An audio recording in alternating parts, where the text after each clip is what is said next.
journey, you are welcome here. Today's moment of focus is from Black feminist and author Adrienne Maree Brown. Suffering is a massively important and absolutely true part of life, a spiritual reality. But I deeply believe we were not placed on this gorgeous, sensational planet to suffer. It is not the point. When my body feels good, my life feels good. I don't want to keep going and fight for my right to exist and love and grow and evolve. This is true whether it's in the context of a meeting or a relationship or a night of lovemaking. That doesn't mean the absence of discomfort or awkwardness or hard conversations or learning, but the majority experience should be presence, being fully alive. And I think that comes from experiencing ease, pleasure, and connection. So the last couple of weeks, you've had some pretty epic scripture passages. So today we're going to balance that out a little bit with John chapter 12, verse 24, and I'm reading from the Inclusive Bible. Jesus replied, "The truth of the matter is, unless a grain of wheat falls on the ground and dies, it remains only a single grain. But if it dies, it yields a rich harvest." Okay, so for those of you who don't really follow or are aware of the church calendar, this Wednesday is Ash Wednesday, and that begins this year's season of Lent, which ends during Easter week. And fun fact, if you didn't know, do you raise your hand if you know how Easter is scheduled? All right, so it always follows the full moon that occurs the day after the vernal equinox. So the equinox takes place on March 20th this year, and the first full moon after that is the pink moon on April 6th, which puts Easter on the first Sunday after that, which is April 9th. That's why the date for Easter is always moving around on the calendar, which, if you think about it, is kind of occultic, right? I mean, using the lunar calendar and full moons and the equinox to decide when we celebrate someone rising from the dead. That's some witchy-poo stuff right there, right? But that's not what we're talking about today. That's a little observation of mine. Today, I want to look at Lent, which is the church's observance of the 40 days that Jesus fasted in the desert. And one of the things that the Lenten season is known for is this idea that we give up something, that we engage in our own fast as a way of observing the fast of Jesus, especially fasting from something that we like. That might be chocolate, or caffeine, or meat, or alcohol. And as such, for so many folks, the Lenten season is defined by loss or abstention. Our focus is on what we decided to deny ourselves and how successfully we are able to avoid faltering in our commitment to that self-denial. And, this is not necessarily a bad thing. This practice of denial can create meditative space and the potential for us to use that meditative space to draw closer to the divine spirit. Lent is an opportunity to remove distractions in order to build intimacy with our own conceptions of God. Unfortunately, many religious folks become preoccupied with the concept of loss as a prerequisite for spiritual growth, particularly during the Lenten season. And in all honesty, this isn't always wrong. Sometimes growth does come through loss or pain. But I would suggest that we have been misled to assume that pain or loss or even death are requirements for growth. And Lent can lead us sometimes to overly focus on what we give up and not what we gain. Namely, intimacy with God, to reconnect with that divine spark that burns inside all of us, whether one is Christian or Jew or Muslim or atheist. And it isn't just during Lent. So much of our religious and spiritual language and traditions focus on loss. And because of that, I chose a very clear and succinct passage for today. The words of Jesus regarding a simple, small grain of wheat. Words that he was sharing within the story that served as a prophecy or a prediction of what was to come for him, specifically his own death. Within the construct of the story, when he is talking about the seed, he is talking about himself. And the symbol of the grain or the seed would have been a very relevant and prescient metaphor for those who were reading or hearing this, because Jesus lived, he existed within an agrarian society. The whole region was. In the Hebrew Bible, this agrarian philosophy is even more evident, and particularly we see various different gods that represented agriculture. The Philistine god, Dagon, represented grain crops within the Mesopotamian culture. And this made him something of a fertility god.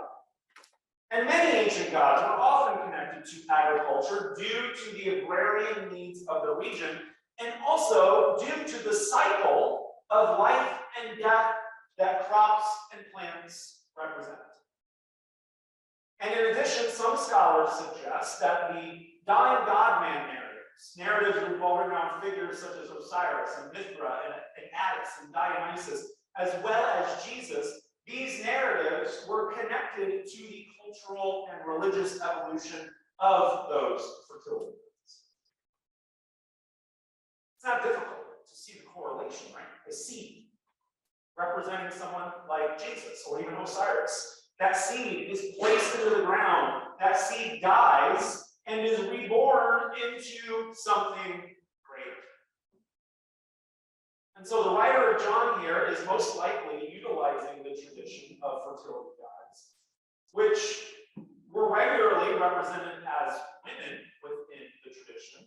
And we've previously discussed in past messages how Jesus is often presented by gospel writers as possessing feminine divine traits. But John here is most likely utilizing the tradition of fertility gods in order to place Jesus in a larger understanding of what his death represented.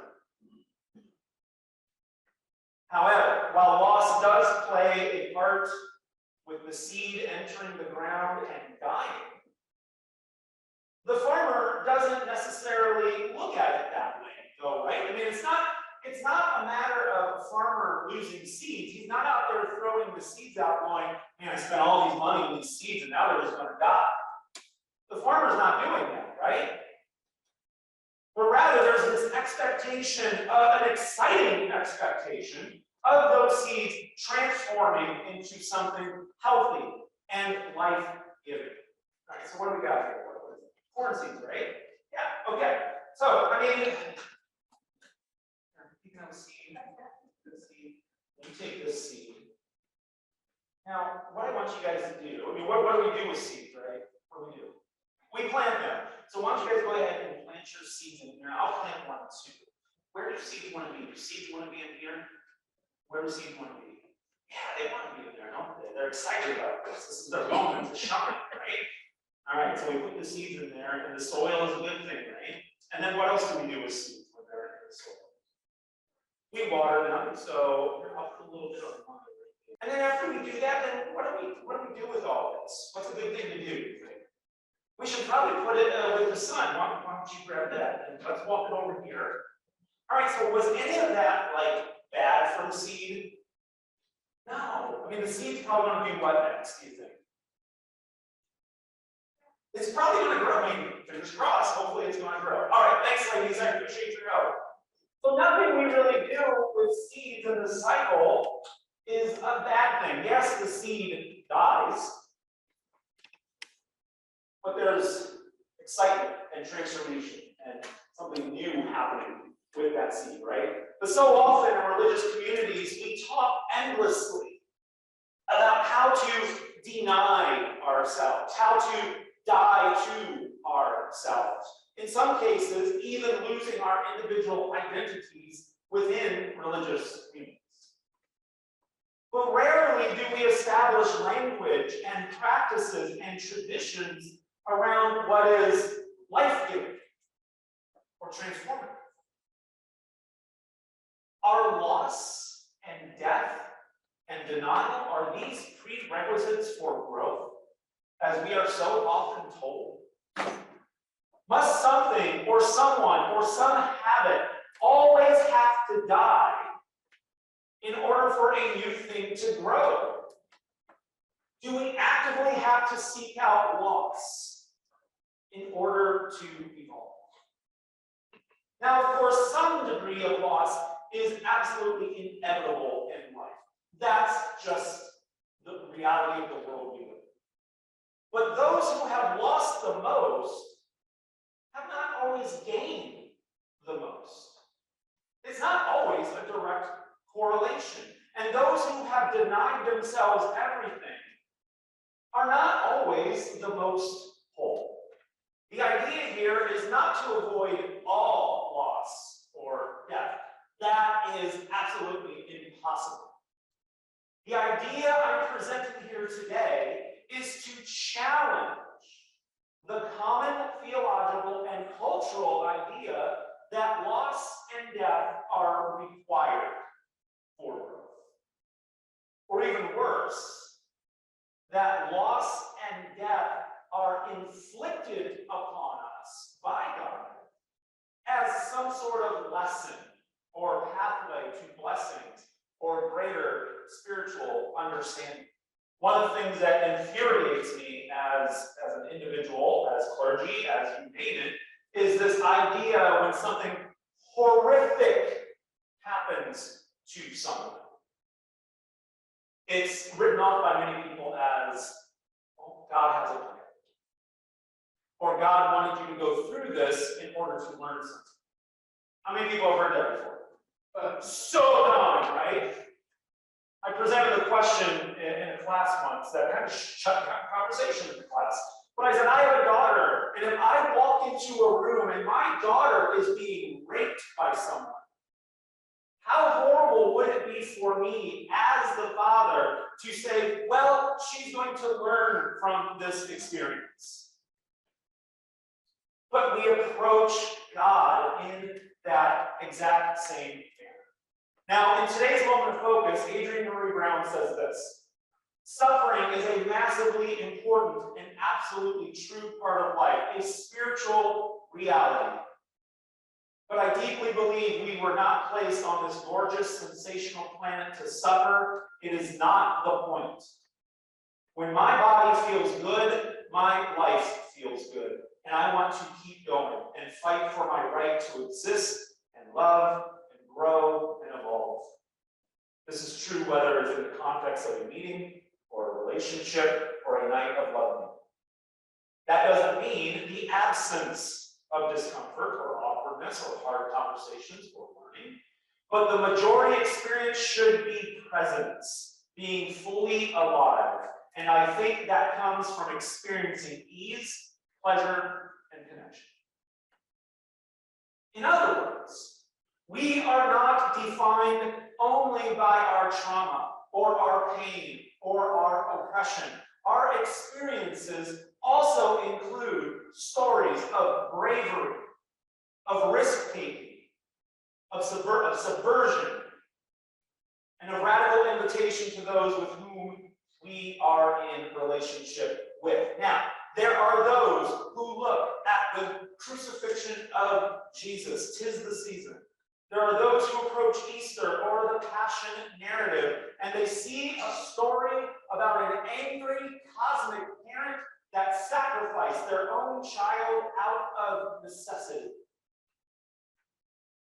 And then, of course, there are those of us who approach Easter and see a story about how injustice can harm all of us, even Jesus, eventually nailing us to crosses of oppression, hate, and judgment. But either way, we can't stop at the cross. That is not the end of the story. It's not even the point of the story, even though it has been turned into that. Easter is about life, not death. And that's how I will be approaching Lent and Easter this year. Rather, I think it was Mary Ellen at the book study on Wednesday said, I don't know how to celebrate Easter because I don't believe in the literal death and resurrection of Jesus. I think I'm representing that correctly. And I'm right there with you. How do we celebrate Easter when we don't necessarily, some of us don't necessarily buy into that? How do we celebrate Christmas when we don't necessarily believe in the virgin birth per se? Rather than a season of loss, Lent is, in my opinion, about moving out of the winter of our lives. It's about a chance to do things differently, a chance to grow something new, a chance at redemption, at liberation, at healing, at peace. Lent is a sign that not only is our pain real, but also that our pain will not be the final word in our lives. So while I am not necessarily really suggesting that we give up Lent for Lent this year, we will be observing it, I would suggest, rather than focusing on the penitent nature of this season, that Lent might offer us an opportunity to meditate and to develop a discipline around the nature of love, the nature of renewal, of transformation, compassion. John Shelby Spong writes in his book, Why Christianity Must Change or Die, that Jesus is the ground of being. In his life, we see a revelation of the source of life. In his love, we see a revelation of the source of love. These were the aspects of his human presence that made his life so awesome and so compelling that people were driven to speak about him in terms of the theistic images of antiquity. And so how one views the crucifixion and resurrection of Jesus can be a glimpse into how they will engage the world. By choosing to live in likeness with the model and the example of Jesus, we can expect that there will most certainly be times of struggle. Absolutely. But even more, we can expect to manifest and encounter positive change and transformation because we are drinking from that source of life and source of love that has made Jesus the spiritual centerpiece for billions of people in the world today. A centerpiece who taught us that within community, within the pursuit of justice, that the promises of the divine Spirit will always abide with us. And those promises do not revolve around loss and death and denial. These promises, rather, are full of life and love and beauty. Maybe so. How do systems of oppression benefit the glorification of suffering? So today I talked about and it somewhat connects to last week, this idea that we culturally and even religiously, we have this idea that we have to suffer to grow. I think I brought up, like oftentimes kids have a fierce sense of justice, right? And it's not always accurate. Some of the things that they think are unjust are because they think it's their cookie or something like that, right? But there are times like if they're being bullied or whatnot, and parents will often say, and I don't think people are saying this because I've been guilty of this as well, where you say something to the effect of, or like, well, that's not fair. It's like, well, get used to it, because that's how the world works, right? What we do when we say that is we normalize injustice. We normalize oppression for kids at an early age. We're planting a seed that tells them, yeah, there's injustice in the world and you just have to live with it. So how does pain perpetuate that as well? The idea that pain creates growth. Anybody want to take a shot at that? Yeah, so pain and difficulties can create unhealthy expectations for other people when you have an outlier who gets a lot of the attention for overcoming those. And kudos to that person who climbs Everest with no legs or whatever, right? Good for them. But it sets a standard for other people who then are told we're not trying hard enough for. And this connects with social oppression. When you might have outliers, like let's say within the Hispanic community, who is a group that is traditionally oppressed, but you get like a Hispanic individual who does well in business and is doing fantastic and everything. White people like to point to those outliers and say, "See, they can do it. Why can't the rest of you? You're just lazy or whatever."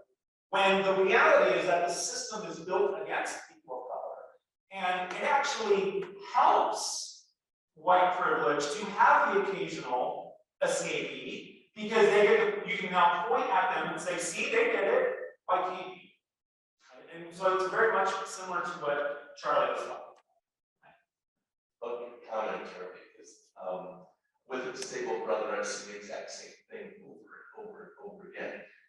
And those of you who've come from a more fundamentalist evangelical background will also be able to identify immediately when we overlay the concept of the great testimony of the individual who's wandered their way through the desert of life and struggled or encountered so many difficulties, or has put themselves in the deepest, darkest tunnel of, and then have found a way to crawl out of that to be able to earn millions of dollars on the lectureship. Like Paul. Like Paul. Yeah, and whose teachings then are listened to perhaps disproportionately within the audience that they acquired to themselves. And what that does is the same kind of exaltation of difficulty. Yes. That creates so many problems and ties in then to political policy. Yeah, absolutely. The greater the suffering, and I'm not saying this as what we should go by, but culturally, religiously, the greater the suffering, the greater the glory. And we see when I said just like Paul, what I meant by that was that Paul would go out of his way and talk about what a horrible sinner he was before he encountered Jesus. And now it's all glory, right? And so Paul's testimony is only as strong as his history, as his bad history. And that's something that we've carried through Christianity. That's something that has become dyed into the wool. I mean, you look at these guys who are running for office, and you know they've had a silver spoon in their mouth from day one, but they come up with these background stories of the trouble that they went through. And it's like, if they actually did, well, kudos to them, but more often than not, it's this cultural expectation that you can't have glory without the suffering. I'm thinking from what I read here that the glorification of suffering, it keeps people that are suffering thinking there's gonna be some glory until they're quiet. Yeah, That's what it is on. it's the carrot on the stick. Yeah, yeah. So that's one. Yeah, for sure, absolutely. And oftentimes religion has been described as the carrot on the stick. Your suffering is okay now because it's gonna be better later. I just wanted to say that I feel like the opportunity presents itself as, even though yes, it's an injustice, and yes, there's always gonna be injustice, but to just keep reminding ourselves that everything that we do can impact that, and it doesn't have to continue to be something we live through. Some things we can do something about, little things, even everyday things, and make it important, and that's a reminder. Thank you, Mike. And before we move on, let me just specify that in no way, shape, or form am I saying that we can avoid suffering and or that suffering doesn't serve a purpose sometimes. How we respond to suffering oftentimes creates who we are. What I am saying is that we should not view suffering as a prerequisite for change, for transformation, for action, or for developing those tools. It's not a prerequisite. We grow, just like Don said, we grow when we see those kind of comments. You all gave me a notebook at my installation, and some of you wrote beautiful letters within the pages of that notebook. And I will regularly go back to that notebook just to read those about having a rough day, because it reminds me not of any negative, it reminds me of something. And I also look at them and say, all right, I'm not sure if this person still likes me, but at least they wrote a nice letter. By choosing to live in likeness with the witness of Christ, we can expect there will be times of struggle, absolutely. But even more, we should expect to encounter the riches of heaven on earth. In community with one another, in pursuit of justice, in sharing what we have with each other, the promises of God abide with us. And so would you all please pray? Great Spirit, you came to dwell among us that we would all come to know life abundant. As we bring our offerings, we pray that we may confront the systems and powers that keep life from flourishing. Refusing to settle for evil's justification of what is, bless our efforts to live differently and dream deeper of the possibilities of this. May it be so. Systems that use and abuse, seduce and exploit, or make promises of profit and prosperity, they only leave the world wanting and wounded. They're calling us to live otherwise, to lay down our loyalties to what deadens and destroys. The divine Spirit invites us into a life of true abundance, where all have what they need, where no excess is hoarded, and where there is plenty of rest. This is deliverance. This is salvation. The Spirit sends us to seek and to build until we make that so. And so may it be so.